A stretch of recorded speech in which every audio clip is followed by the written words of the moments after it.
భగవద్గీత 18 అధ్యాయములు 700 శ్లోకముల పరమార్థసారమే ఈ సంపూర్ణ భగవద్గీత. ధర్మక్షేత్రమైన కురుక్షేత్రంలో పాండవులు కౌరవులు యుద్ధానికి సిద్ధమయ్యారు. ధృతరాష్ట్రుడు తన గుడ్డుదనం వల్ల యుద్ధాన్ని చూడలేక తన మంత్రి సంజయుని అడుగుతాడు. ఓ సంజయ, కురుక్షేత్రంలో యుద్ధానికి చేరిన నా కొడుకులు పాండవులు ఏమి చేస్తున్నారు? సంజయుడు తన దివ్య దృష్టితో యుద్ధరంగం మొత్తాన్ని చూడగలిగాడు. అతడు ధృతరాష్ట్రునికి చెబుతున్నాడు. పాండవుల సైన్యం బలాన్ని చూసి దుర్యోధనుడు భయపడి ద్రోణాచార్యుని దగ్గరికి వెళ్లాడు.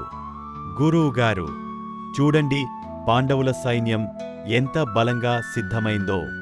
ద్రుపదుని కుమారుడు దీన్ని అమర్చాడు. ఈ సైన్యంలో అర్జునుడు, భీముడు, యుయుధానుడు, విరాటుడు, ద్రుపదుడు, ధృష్టకేతు, చకిటాన, కాశిరాజు, పురుజిత్, కుంతిభోజుడు, శైబ్యుడు, యుధామన్యుడు, ఉత్తమోజుడు, అభిమన్యుడు, ద్రౌపది కుమారులు వంటి మహావీరులు ఉన్నారు. మనవైపు కూడా భీష్ముడు, కర్ణుడు, కృపాచార్యుడు, అశ్వత్థాముడు, వికర్ణుడు, భూరిశ్రవుడు వంటి మహారథులు ఉన్నారు. వీరంతా ప్రాణాలు త్యాగం చేయడానికి సిద్ధంగా ఉన్నారు. మనం భీష్ముని రక్షణలో ఉన్నాం. పాండవుల బలం భీముడే. అందువల్ల మనం భీష్ముని చుట్టూ పటిష్టంగా రక్షణగా నిలబడ్డాం. భీష్ముడు శంఖం ఊది కౌరవులకు ధైర్యం ఇచ్చాడు. వెంటనే కౌరవుల సైన్యంలో శంఖాలు, తాళాలు, డప్పులు మ్రోగాయి.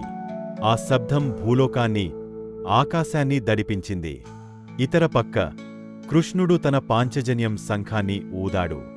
అర్జునుడు దేవదత్తం శంఖాన్ని, భీముడు పౌండ్రం శంఖాన్ని, యుధిష్ఠిరుడు అనంతవిజయం శంఖాన్ని, నకులుడు సుఘోషం, సహదేవుడు మణిపుష్పకం శంఖాన్ని ఊదారు. కాశిరాజు, శిఖండి, ధృష్టద్యుమ్నుడు, విరాటుడు, సాత్యకి, ద్రుపదుడు, ద్రౌపది కుమారులు, అభిమన్యుడు కూడా శంఖాలు ఊదారు. ఆ శంఖాల గోస కౌరవుల గుండెల్లో భయాన్ని నింపింది. అర్జునుడు ధనుస్సు ఎత్తి కృష్ణునితో ఇలా అన్నాడు. కృష్ణా, నా రథాన్ని రెండు సైన్యాల మధ్యకు నడిపించు. ఎవరెవరు ఈ యుద్ధానికి వచ్చారో చూడాలి. ధృతరాష్ట్రుని కొడుకులను రక్షించడానికి ఎవరు పోరాడతారో చూడాలి.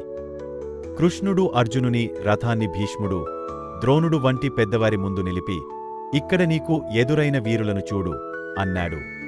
అర్జునుడు చూశాడు.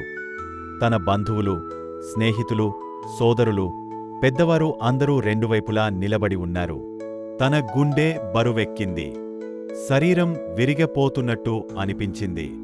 చేతులు వణికాయి. కళ్లలో నీళ్లు కదులుతున్నాయి. ధనుస్సు చేజారిపోతుంది. రాజ్యం, సుఖం, ఐశ్వర్యం వీరి రక్తంతో వస్తే ఏమి లాభం? వీరు లేకుండా వీటికి అర్థమేంటి అని అర్జునుడు ఆలోచించాడు. ఈ యుద్ధంలో చనిపోబోయేవారు నాకెంత సన్నిహితులు, తండ్రులు, సోదరులు, గురువులు, కుమారులు. వీరిని చంపడం ఎలా సాధ్యం? ధర్మం కోసం ఈ యుద్ధం జరుగుతున్నది కాని కులధర్మం పోతే సమాజం చెడిపోతుంది. స్త్రీలు పతితులు అవుతారు. వంశ పరంపర నాశనం అవుతుంది. పితృదేవతలకు పుణ్యం అందదు. సమాజం పతనం అవుతుంది. ఇంత పాపం చేసేందుకు నేను సిద్ధం కాదు.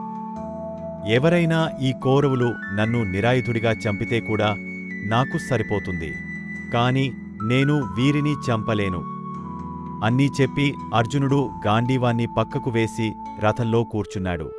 అతని ధైర్యం పూర్తిగా కరిగిపోయింది. లోతైన విషాదం అతన్ని ఆవరించింది. ఇక్కడే అర్జున విషాద యోగం భగవద్గీత మొదటి అధ్యాయం ముగుస్తుంది. మనం ఎన్ని సమరాల్లో ధైర్యంగా నిలబడినా మనలో కలత కలిగినప్పుడు దివ్యజ్ఞానమే మార్గం చూపుతుంది. ఆ దివ్యజ్ఞానం కృష్ణుని రూపంలో 2వ అధ్యాయంలో మొదలవుతుంది.